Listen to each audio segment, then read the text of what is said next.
قرآن کریم کی جو آیت میں نے آپ کے سامنے تلاوت کی، اگر اس آیت میں آپ غور کریں گے ایسا لگتا ہے کہ اس آیت کا نزول ابھی ہوا ہے۔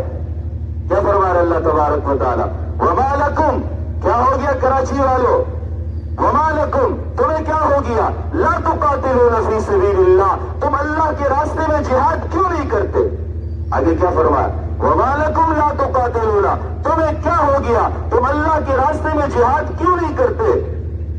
فی سبیل اللہ، اللہ کے راستے میں، والمستضعفین، ان کمزور لوگوں کے لیے، من الرجال، جو مردوں میں سے ہے، والنساء، جو بچوں میں سے ہے، والولدان، وہ معصوم پھول جیسے بچوں کی طرح ہے، الذین، جو یہ کہہ رہے ہیں، پکار رہے ہیں، یقولون ربنا، اے ہمارے رب، اخرجنا، ہمیں نکال دے اس سرزمین سے، من هذه القرية الظالم اهلها، جس کے رہنے والے ظالم ہیں، وَجَعَلْ لَنَا مِن لَّدُنْكَ وَلِيًّا، تو اپنی جانب سے ہمارے لیے کوئی مددگار مقرر کر دے، وَجَعَلْ لَنَا مِن لَّدُنْكَ نَصِيرًا، تو خود ہی ہمارا مددگار بن جا۔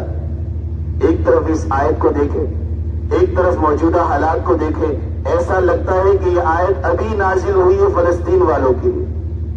دوبارہ ترجمہ سنیں، اللہ ارشاد فرما رہا ہے وما لکم لا تقاتلون، آپ اپنے گھر میں جائیے، تفسیر اٹھائیے، اور یہ سورۃ النساء کی آیت نمبر 75 ہے۔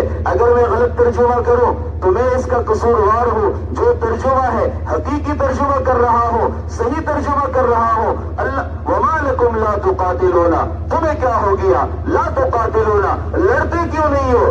جہاد کیوں نہیں کرتے؟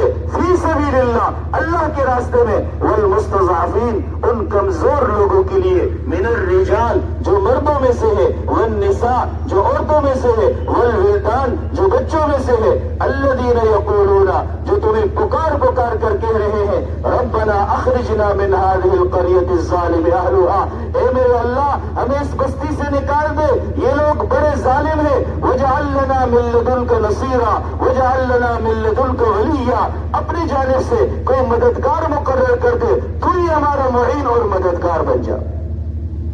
اور آگے فرمایا الذین آمنوا، جو اہل ایمان ہیں، یقاتلون فی سبیل اللہ، وہ اللہ کے راستے میں لڑتے ہیں، والذین کفروا، وہ لوگ جو کافر ہیں، یہود و ہنود ہیں، یقاتلون فی سبیل الطاغوت، وہ شیطان کے راستے میں لڑتے ہیں، شیطان کے لیے لڑتے ہیں، فقاتلوا اولیاء الشیطان، مارو قتل کرو شیطان کے بھائیوں کو، ان کید الشیطان کان ضعیفا، شیطان کی تدبیر بہت کمزور ہے۔